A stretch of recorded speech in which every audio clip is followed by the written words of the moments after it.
Welcome to Tabletop Tommies. I'm Johnny. And I'm Phil. And I'm Charley. So we've assembled the A team to discuss the English Open. Obviously, Phil and I organised it. Phil did most of the organising, I will admit. But it wouldn't be fair for us two, therefore, to review the tournament. So we've invited Charlie Murphy, who was a player in the tournament, bought a ticket and everything, onto the podcast so he can tell us his thoughts. So welcome, Charlie. Yeah, hi guys, thanks for having me. Really excited to talk about the tournament, and I did buy the ticket and everything, so got on the mantle. Good to see you, Charlie. Yeah, the A team. Yeah, second place, so like not quite the A team, but close enough. Let's just get that one out of the way straight away. Yeah. Let's do that about 50 more times on this podcast, right? Yeah. Just to remind me. Yeah, Phil cannot let you he can't let your head get too big, can he? No. Got to keep you in your place. But anyway, should we jump straight into discussing the actual tournament then, rather than abusing Murphy? Yeah, everyone happy? Yeah.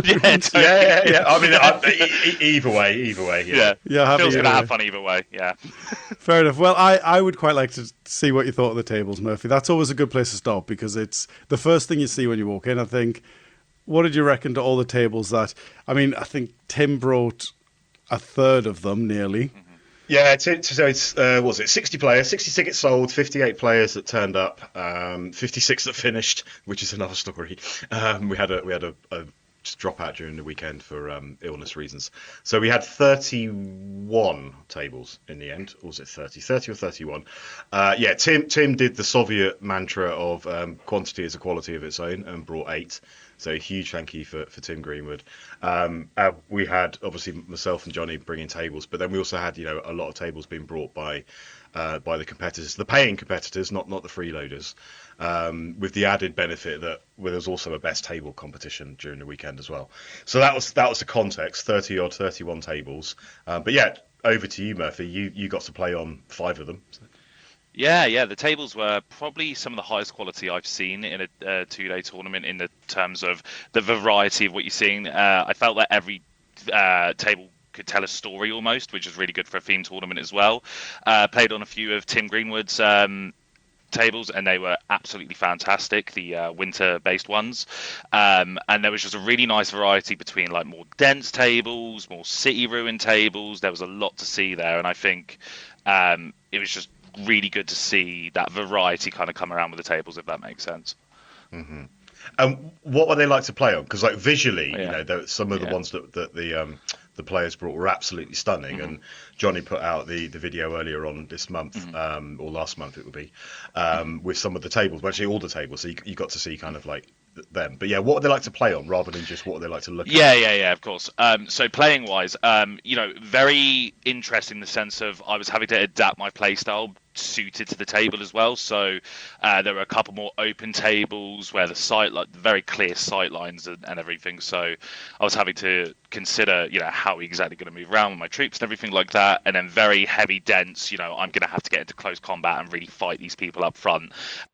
So the playing table was the playing wise of the tables was really high quality, but also very varied in the sense of I was having to rethink my tactics quite often when it came to actually the table I was playing on. So it wasn't it wasn't necessarily a one size fits all for kind of my approach to the game I had over the weekend. Mm-hmm. And did they work lengthways but also quarters? Because something we've talked about on the pod previously is with V3 and obviously with the quarter deployment being much more prevalent than it was in V2. When you're laying out tables, you're not just thinking about what is it like from long edge to long edge, but also how does it work from a quarters perspective in terms of movement and sight lines and wheeled vehicles. Can they get out of a quarter? Do they get stuck because everything is a hedge or an obstacle and you've only got wheels rather than tracked vehicles? All that kind of stuff. Yeah, so the quarters deployment is really interesting, and just an aside, it's really interesting V3, that kind of movement to that sort of mission deployment type. And so when you're looking at these tables, you can't just consider that straight up. It's that like lengthways across, like you were saying as well, and how you're moving in some of the missions we played at the weekend. Overall, I think they worked really well. I think again a lot of variation, more open sight lines on the quarter side of things when we were doing that, but definitely ways you can maneuver into your covers and behind your buildings and so on and so forth. So yeah, really good on the quarters way, and it completely changed the table when you went from a long ways to a quarter ways, if that makes sense. Yeah, that's really good. And to be fair, what you're saying about the variety, meaning you having to adapt to it, is a really good thing. Like, one of our big pieces was trying to give people 5 different tables to play on, because it makes such... You've paid your money to go there and play 5 different games. You want the 5 games to be different, don't you? And so it's really good to hear that that did actually pan out exactly like that. Yeah, no. Yeah, and you've led us nicely into actually like the different tables and the quarters being different for the different missions, basically. How were the missions? Did you think the missions fitted what you were expecting from the tournament, or was there anything that caught you off guard? So yeah, the missions on the whole, I really did enjoy. I would say a lot of them I'm like, okay, yeah, I've played this sort of thing before. You have your key positions, you have your kill points, you have your movement and stuff like that. There was one mission. I'm so sorry, I'm forgetting what the mission is now, in terms of what it was, but it really caught me off guard. So yeah, Taken Hold was one of the more interesting missions I got to play on, which was a fog of war key positions. So, and I played a Hungarian list as well. So really interesting. So not really fog of war then. No. Fog of war for him, not so much for me, right? But the fog of war aspect was really interesting from a defensive standpoint on, how am I going to be able to try to eke a win here when I'm having to basically defend all sides of what's going on. Yeah. And I found that was really interesting concept, because obviously key positions hasn't wildly changed since V2, obviously. And it was one of those things where it was like, oh, this adds a whole new layer to what I'm actually trying to do here. I did lose that game, so maybe I didn't get it right on the tactics, but we move. But I mean, that's a difficult mission to play when you're playing against like a Hungarian list or a Bulgarian list or whatever, or partisans, where you're restricted in terms of forward deployment and outflanking, and not outflanking, sorry, but reserves and that kind of thing. Yeah. I mean that obviously Johnny and I, we thought long and hard about the missions, and you've essentially got kill points, movement, and objectives. They're your kind of 3 core ones. How do we spread that across the 5 games? We threw in the fog of war with key positions, which I really like. Fog of war and key positions I really like as a concept. Annoyingly, and this is a layout of the table thing as opposed to the mission, in my view, because you had like 6 or 7 tables all in a row. If you were stuck in like that 3rd or 4th table, that was a bit of an annoying mission for people to play in terms of fog of war. For that one, but we did put it on the last mission on the first day, so it was a bit like you just got to suffer for it for 2.5 hours, and then you're all done. You can go home and get refreshed, ready for Sunday. So, yeah. I think it was controlled chaos though, and that's why I love it so much. It's absolutely chaotic what's going on all sides of the table, but at the same time, you still have the element of control. You're not necessarily just killing things, so you're not just getting a tank parked behind a tank parked behind another tank. There's movement needed to the objectives as well. And just to jump in there, Murphy, we changed the fog of war deployment rules for that mission. So we utilised essentially V2 fog of war, or the surrounded fog of war in the V3 book. So you couldn't come on from the same table edge as your opponent did in the previous move. So you didn't get that conga line effect that the fog of war deployment, as it is in the rule book, gives you.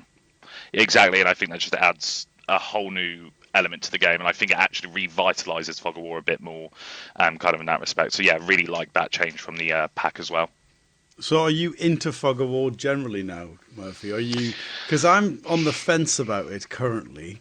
I like to see it being tried, because I think it does have potential, but I'm not sold fully on it, because as Phil was saying, we weren't expecting the rows to be quite that long, and so when we were setting up the tables and we thought, oh, this could be a bit of a problem. But even with sort of like 3 tables, if you're the one in the middle, it's still a bit of a faff, isn't it? And so, yeah.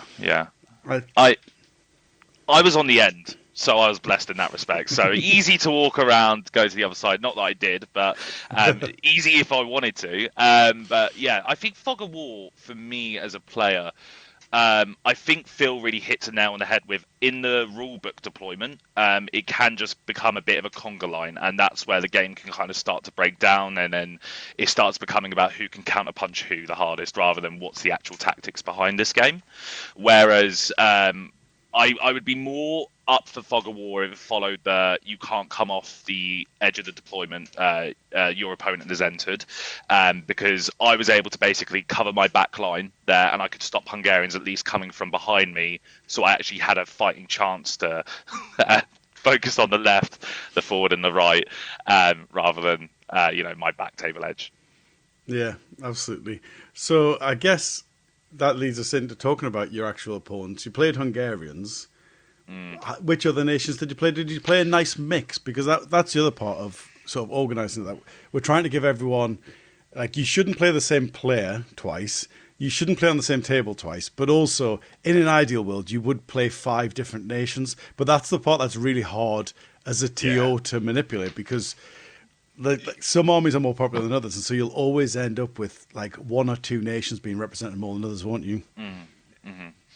Yeah, I had a really good mix of nations, actually. So I played Partisans, I played some Finnish, I played some Americans, I played some Hungarians, and I believe the last thing I played was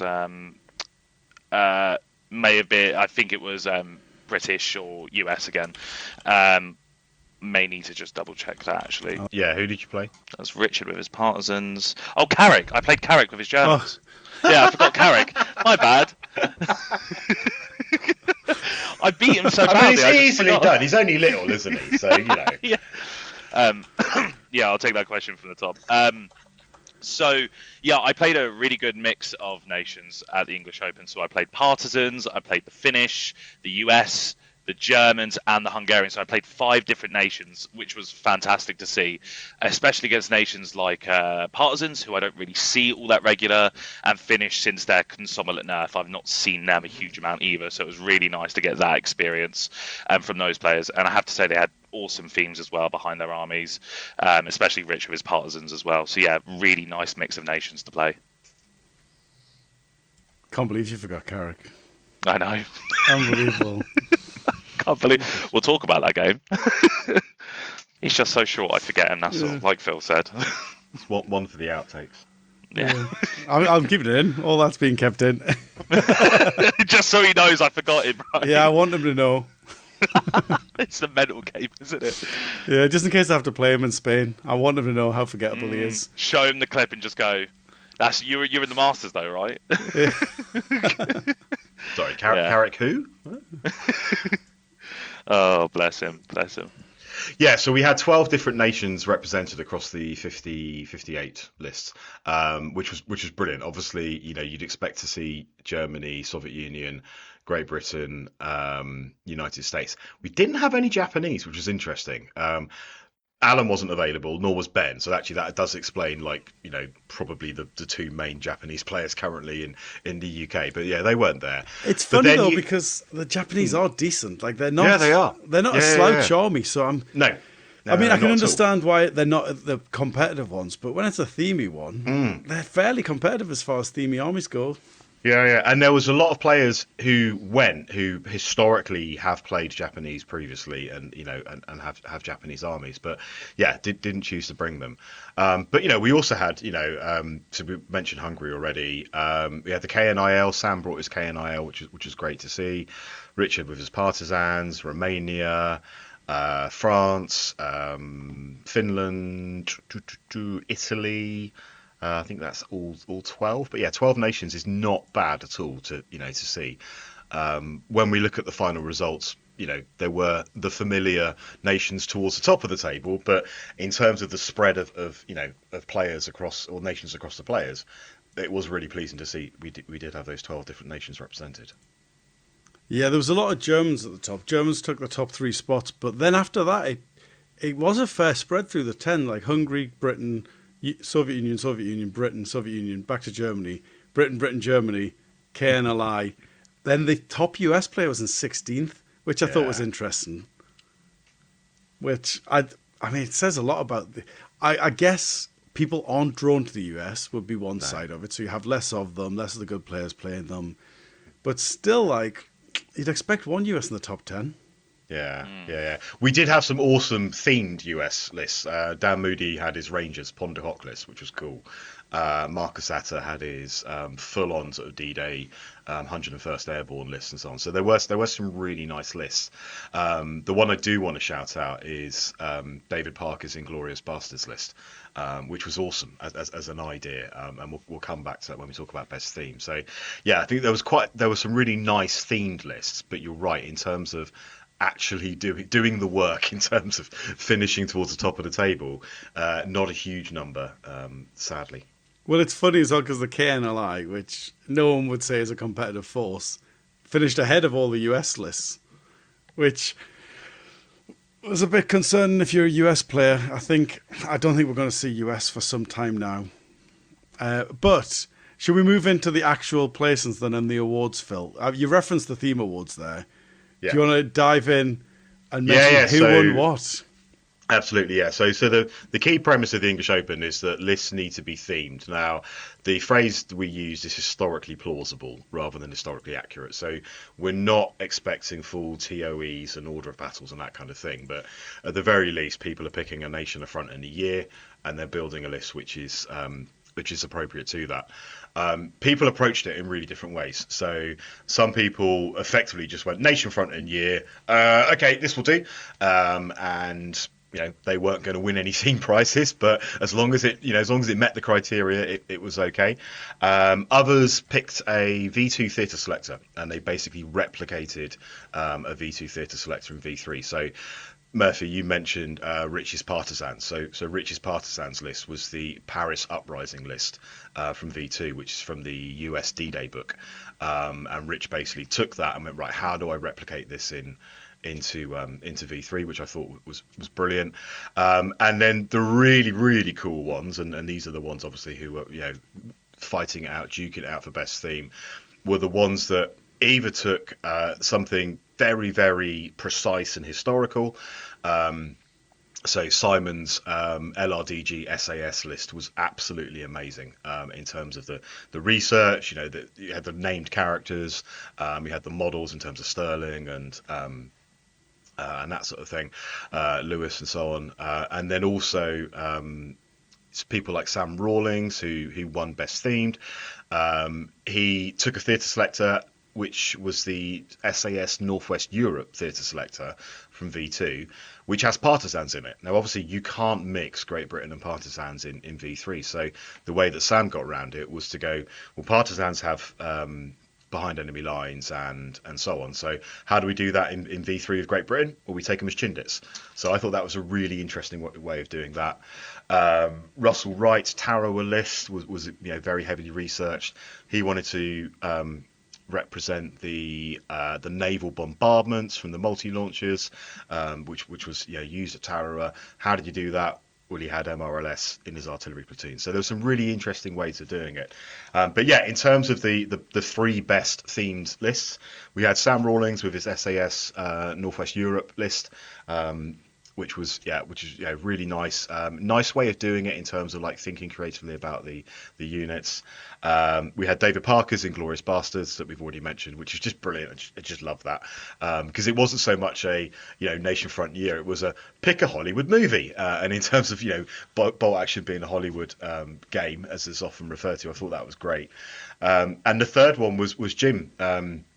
Jim Shipman's Home Guard, so not really Hollywood, more BBC, but it was a Dad's Army Home Guard list, and again Jim got really creative with the units, so he wanted to represent the Weed Killer launcher, so that was done by taking a multi-launcher, for example, and one of his artillery pieces was one of the weird and wonderful Home Guard sort of artillery pieces that you could take in V2 in Sea Line, I think it would have been.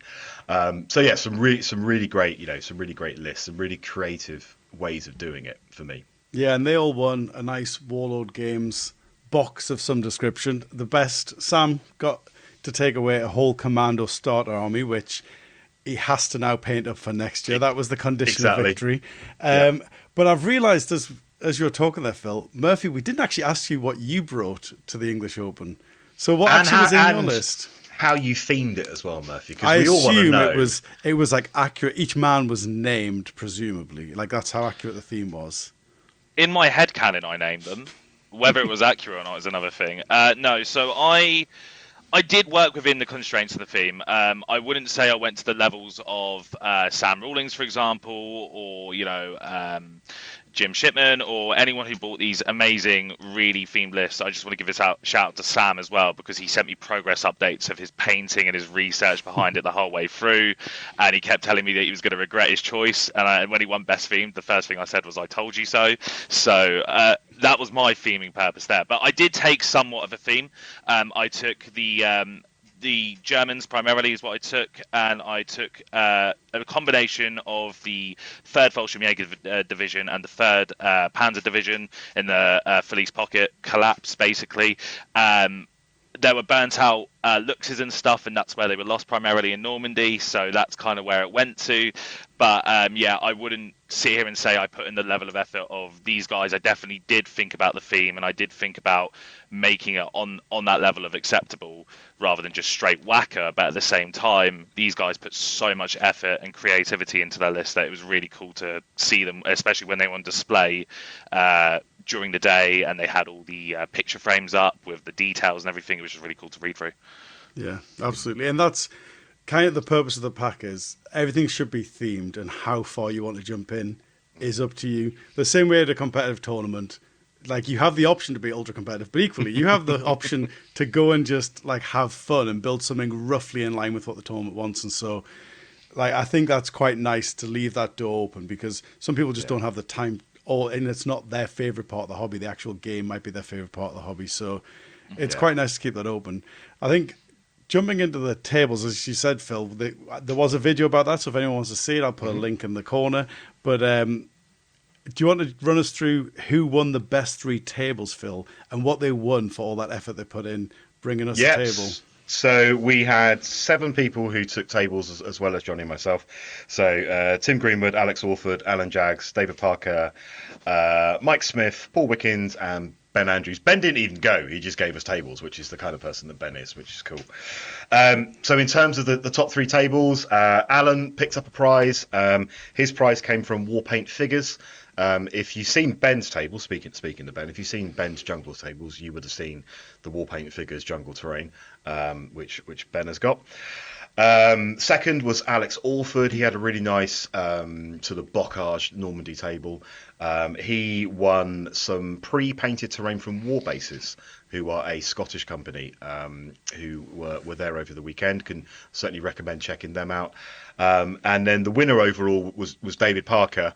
He brought 2 tables, which are the 2 winter-themed ones. But he ran away with the votes for both of them. We couldn't give him 2 prizes, but he was strongly in first and second place. David won a Deep Cut Studio mat and carry case. Very, very generous prize there from Deep Cut Studio.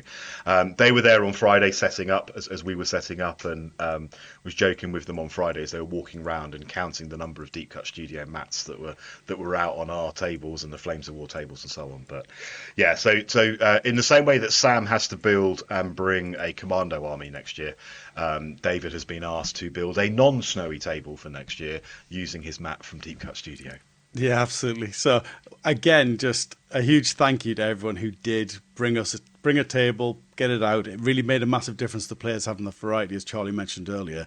And Tim also did get a special prize for being so prolific in his tables, where he got a nice Sarissa Arnhem Hotel, didn't he? Yeah. So that's a new project for him for next year. So we should get at least one more out of Tim next year, I'd imagine. Yeah. I mean, if we're not up to double figures, we're at least going to get to 9, aren't we? So yeah, Tim's going to go and build Oosterbeek using the Sarissa Arnhem Hotel kit.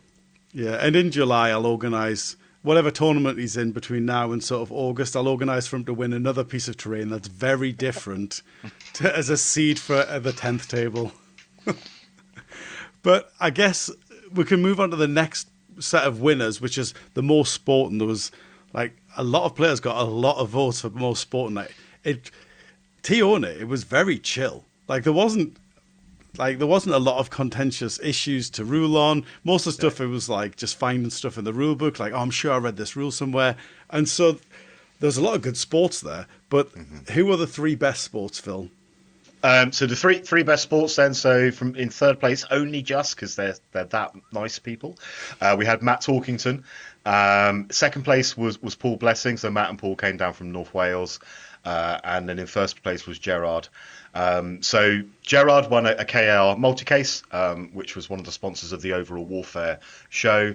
And all three of them basically got a pick of a brand new infantry box. So Warlord generously sent us all of their new plastics that have come out since the launch of V3. War Games Atlantic also sent through a load of their plastic infantry. And we also had Imperator miniatures. We also had Imperator Models, who are a 3D printing company, who donated a incredibly nice Panzer IV. So the most sporting players basically got a pick of an infantry platoon or a tank. We didn't say that we expect them to then build whatever that army is for next year, but we do expect it, to be fair, guys. So if you could do that, that would be great as well. Yeah, and then I guess we can jump now into who was best overall. But before we do, we should probably give a shout out to the winner of the traditional copy of Iron Cross for getting Wooden Spoon. Who was our Wooden Spoon this year, Phil? So Wooden Spoon this year was Lee. As is tradition, Great Escape Games are a generous supporter of the English Open. They always give us a lot of their Mind the Nation models, but they also give us a copy of Iron Cross, which is an alternative World War II rule set. So if you get the Wooden Spoon at the English Open, you'll also walk away with the Iron Cross rules, because you might know you might be better at that than you are at bolt action. Well, try both. Come back next year. Don't completely write bolt action off, but maybe try it on the side. But at the other end of the table, though, I think we've already spoilt one of these places. I think everyone already knows where Murphy came, but who was in third place, Phil? Was it an old hand, or was it an up and coming new youngster player? It was an old hand, probably the oldest there, to be fair. It was the string. Mr. String himself. Mr. String himself, Evergreen, Gary Morgan in third place with his Germans. By 1 point, it was that close. So Gary was on 40 points in third place. Second place was Charley on 41. So yeah, well done, Charley. So you finished third at the Warlord GT this summer, second at the English Open. So surely you're going to win Beachhead in February next year. That's how it works. You think it's probably going to be the Wooden Spoon more likely, but you never know, right? That would be quite the swing, wouldn't it, to go from second to last? Takes a lot of effort to do that. And then in first place, his first ever GT 2-day win was Matt Sparrow. So congratulations, Matt. Yeah, shout out Matt, yeah. So Matt finished second at Beachhead 2 years ago, kind of exploded onto the bolt action scene 2 years ago with that, and is a regular two-dayer in terms of tournaments. But yeah, finished first place quite clearly as well, 45 points compared to 41 in second place and 40 in third. So yeah, huge congratulations to Matt there. Yeah, completely went undefeated as well, didn't he? So really top job to him. Oh, absolutely. And he's jumped hugely on the Babs as well. He's gone up 11 places, now in 11th place on the Babs from 22. So he's really pushing at the top. You and Carrick need to watch your backs there. Yeah. Always have to keep my head on a swivel. But no, shout out to him. Recently played with him at World Open War as well. Was really happy to see him do well with a German list as well. So, we're all keeping it original up at the top three. Yeah. Do you think it's your coaching that did it, Murphy? Do you think it's all that World Open War captaincy, all those pro tips you're giving them before World Open War? See, I would hate to take credit. However, it's all me and all but me. But you're going to. Matt's obviously just been on a rise ever since he exploded on the scene like Phil said. So, yeah, I think he's just gone from strength to strength, really. Yeah. So first, second, and third all took away a voucher from Mardav, who are a 3D printing company. So really generous prices from Mardav: £25, £50, and £75. So Charlie, have you spent your voucher yet, or decided what you're going to spend it on, or are you waiting for Rich C to build a new list, and then you're going to order the models that Rich has in his new list? That's how it works. So me and Rich C met up and talked about this because it's urgent that we get the £50 voucher down. No, in all seriousness, I am looking forward to starting another army soon. I think I said to Phil about a year ago in a private DM, I don't see any reason to start another army. I believe it's actually pinned to the group chat, to be fair. Yeah, I believe it is, yeah. But now I think it's time to finally move on, because now I'm getting jokes about that I don't change armies, so it's gone the other way. So I'm actually quite interested in looking at the Japanese a little bit and really going out of my wheelhouse. So I'm used to a lot of armored vehicles. I'm used to little squads of loads of SMGs moving around. I really want to look to maybe go into these bigger squads, these chunkier squads, and really try to push them out. So I think 50 quid's going to be going towards some Japanese stuff from Mardav. Interesting. I mean, there's no point buying tanks, is there? Let's be fair. So, yeah. You see, I think you should go make America great again. Get them back in the top 10. See, so at the tail end of V2, I was doing my Americans and I was doing well with them, but I usually tend to change nations once a year and stick with it. And I don't think America has necessarily got enough in my eyes right now for me to think that they're going to be something I can take far, if that makes sense. You don't want the challenge, is what I'm hearing. You want the path of least resistance, is that what you're saying? Oh, I'm looking at Japanese, and I don't even know what their book looks like right now, so maybe I'm diving in head first and hoping for the best. I mean, we've seen the previews, and it's looking pretty tasty to me so far, so it's interesting that you've waited till after the previews came out. Yeah. The Army Special Rules are looking pretty tasty, Yeah, definitely. Yeah. A lot of flavour as well, which is nice to see. So, yeah, really excited to see where that goes. And now you can just copy off Ben. That is a good point. Yeah. That's basically why you're not playing US, isn't it, Charlie? Because you can copy Ben for the Japanese, Rich for Germans. You need someone to step forward as the leading US player, and then you can replicate their list. See, that's the thing, Phil, right? I would copy you, but you didn't win a game at WoW, so I didn't think that know. was worthwhile. I know. It's like the reverse submarine. 2 years ago, brilliant. This year, absolutely dire. So yeah, don't do what I did, because it clearly didn't work. Yeah, copy the opposite of Phil. That's the secret. Yeah. So look at what Phil did. Take exactly not those units. You're onto a winner. Right. Yeah. I think I've got it sorted now. But yeah, no. I'll just keep copying then, since I have no originality apparently. So. But look where it's got you. Second place. England 2 WTC captain for next year. We should mention that as well. So yeah, clearly doing well. Shooting up the Babs. Carrick, who's Carrick? Nowhere near you, is he anymore? No. I even got on the podcast after him just to, really rub it in that I'm that much better than him. So, replace Carrick with me. I get it. Yeah, you waited for the Babs to be updated so you could really rub in that third place versus his sixth. Well, and it'll be interesting, and I assume we'll touch upon it, is that we actually played each other at the English Open as well, in a head-to-head game, which went very interestingly as well. I mean, given that you finished above him, the answer is there, isn't it? You beat him, so there we go. Yeah, I was going to give him more credit than that, but if we're going to phrase it like that, yeah. Brutally, you won and he didn't. Yeah. Are you saying it was too easy, that game? I'd say that Sun Tzu wouldn't have anything to write about. No, I'm joking. No, Carrick's always a good opponent when it comes to bolt action. His flamethrowers just didn't hit like mine did. Fair enough. He probably built a more thematic force. That's what's happened. Yeah, because clearly Carrick's was just thematic, or sorry, more thematic than Murphy's, wasn't it? Should we bring it back to the English Open? And I've got a few more thank yous to say. Osprey Games were our final main sponsor. They provided us with a copy of all the Armies of books. So unfortunately, Charlie, you can't take away the Armies of Japan book because it obviously is not out yet.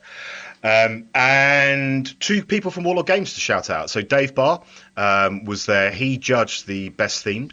He came over on a Sunday, had a good look around all the armies, and then Dave and I talked it through. But ultimately, Dave judged that.